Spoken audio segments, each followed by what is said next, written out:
My dear Bangla tigers, ఇంక యుద్ధానికి సిద్ధంగండి. నాగిని dance చేయాల్సిన టైం వచ్చింది. ఇంటికి పోతా గీ ఇండియాని పిసికేసి పోదాం. ఒరే పొట్టోడా, నువ్వేంది గద్దొమ్మ పోకరేందిలే. అసలు ఏం చూసుకుని అంత రానా రెచ్చిపోతున్నావు? మీతో ఏమైతుంది మన్ను కూడా కాదు. ఊకే వచ్చి 2 పాయింట్లని మా ఉండిలేసి పోరి. కాదు పొడుతాం పీక్తాం అంటే మటుకు మ్యాచ్ మొత్తం రొచ్చే. రోహితన్నో మాకు మ్యాచ్ గెలిచినా పీకినా వచ్చేది లేదు పోయేది లేదు. గిది ఎట్ట ఉత్తుత మ్యాచే.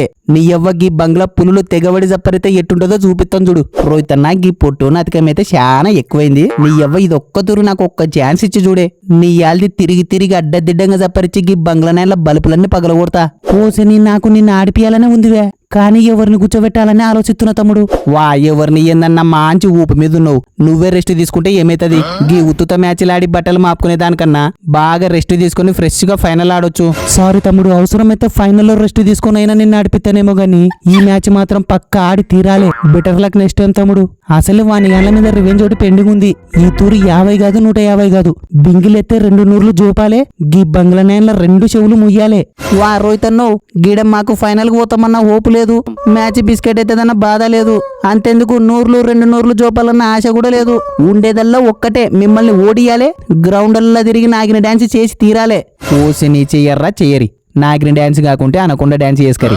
నీ యవ్వ అసలే బ్యాట్కి పని చెప్పక చెంగన్ రోజులైపోయింది. ఇంకా మీకు బుద్ధి చెప్పాలంటే కట్టసాం చేసి తీరాల్సిందే. ఇంకెప్పుడు వేజెడ్డు నువ్వు 50 చూపేదెప్పుడు, కట్టసాం చేసేదెప్పుడు? అన్నవు ఈ మ్యాచ్ నుంచే స్టార్ట్ చేస్తున్నా. నిన్ను గన్నే పలనాళ్ళు ఫామ్ లెక్ తెప్పించుర్రు. నన్ను ఫామ్ లెక్ తెప్పి నీకే 50 పిసోలు వస్తారా అని చూస్తున్నా. కరెక్ట్ టైంలో బంగ్లా నాయలు వచ్చిర్రు. ఇంకా చూసుకో, గిప్పటి నుంచి కథ వేరే ఉంటది. వారిని ఏంది వేజెడ్డు, మీ కళ్ళకి మేము ఎట్టగానొత్తున్నాం. మొన్న మీ ఓనిగాళ్ళందరూ కట్టగట్టుకుని గల్లంక నేల స్పిన్నర్లకి ఎట్ట బలయ్యుర్రో గదేసిని ఇప్పుడు కూడా రిపీట్ చేస్తాం. అసలే వరుసగా మ్యాచ్లన్నీ బిస్కెట్ అవుతున్నందుకు మా ఓనిగాళ్ళందరూ కసి మీద ఉన్నారు చూడు. అన్నవు గీ ఇండియాని పిసికి వాడేయాలంటే ఉత్త కసి ఉంటే సరిపోదు. చూడా యా మాట కామాట మన తాన కసి తప్ప ఏముందిలే. గిసువంటప్పుడన్నా ఎక్స్పీరియన్స్ ను వాడాల్సింది. నేను చెప్పినట్టే చెయ్యి. దెబ్బకు వాని ఎలా 20 ఓవర్లకే ఎత్తి వాడేయచ్చు. ఏమంటున్నావులే? ఏదైతే గదైందన్నా ఫస్ట్ గా రోహిత్ని విరాటిని మానకడింగ్ చేసి పడే. దెబ్బకు మిగతా జీవాలన్నీ విలవిలలాడతాయి. ఇగో రోహిత్, నాకు ఇంకా ఓపికలు నశిస్తున్నాయి. నువ్వు ఫస్ట్ టాస్ గెలుస్తేనే బ్యాటింగ్ తీసుకెళ్ళి. నీ యవ్వ యాదం మట్టసంగా చిన్నగాడి ఫైనల్ మ్యాచ్ కి ప్రాక్టీస్ చేసుకుందాం అనుకుంటే పేలలేగినట్టు ఎగుతున్నారు. వీని గంటలకు విరాట పర్వం పార్ట్ 1 పార్ట్ 2 కలిపి 3Dలో చూపిస్తా.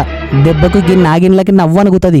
ఎస్ గా విరాట పర్వంతో పాటు వీని గంటలకు 4-5 భూములను దాపాలే. తాపిత్తా. ఫస్ట్ 10 ఓవర్లకే వీని గంటల మిరకపాయలన్నీ పీకి పడేస్తా. వా బూమ్రన్ను, నువ్వు మా ఓనిగన్ల పుల్లలు వీకాలంటే ఫస్ట్ నా పుల్ల లేపాలే. వారిని ఏంది తమ్ముడు, నిన్నెట్ట మర్చిపోతా చెప్పు. 2 యార్కర్లను నీ కోసమే దాచిపెట్టినా, రెడీగుండు. వారిని ఏందివే బుమ్రా, గీ పిల్లల మీద నీ ప్రతాపమేందివే? నువ్వు జర ఉప్పు తగ్గి గీ మ్యాచ్ లో నీకు రెస్ట్ ఇయ్యాలనుకుంటున్నా. ఎందుకు చెప్తున్నా అర్థం చేసుకో. అసలే గిడ దినాము వాన పడుతుంది. నీ యవ్వ ఆయన తగ్గి బుడతల జారి పడితే ఏమైనా ఉందే? వారిని ఏంది రోహిత్ రెస్టా? గీ మ్యాచ్ ఏంది ఇండియా పాకిస్తాన్ మ్యాచ్ కంటే హై వోల్టేజ్ లక్కుంది.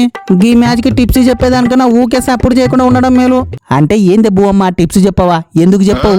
నీ యాల్ది 2 నూర్లు ఎక్కువైనా పర్వాలే. డబ్బున నీ తాన ఉన్న టిప్స్ అన్ని వాడేయి. నీ టిప్స్ కి నా ఎక్స్పీరియన్స్ గానా తోడైందనుకో, మ్యాచ్ దిబిడే. ఏ బువ్వమ్మన్నో, టిప్స్ బాగా వర్కౌట్ అయినట్టున్నాయి. కంగ్రాచులేషన్స్. వారిని ఏం కంగ్రాట్స్ ఏమోరా పంతో. నీ యవ్వకి ఉత్తుత మ్యాచ్ కి ఇంత రాన ఊగిపోయేతోని ఏడ జుల్లేదుర్రా. మళ్ళీ ఏమనుకున్నావు బువ్వమ్మ, గట్టుంటది మాతోని. ఫ్రెండ్స్, ఈ మ్యాచ్ అయితే మనలో 1 సైడ్ చేసి పడేస్తారనుకుంటున్నా. మీరేమనుకుంటున్నారో ఖచ్చితంగా కామెంట్ చేయండి. చూద్దాం ఎవరు ఎంత క్రేజీగా కామెంట్ చేస్తారో.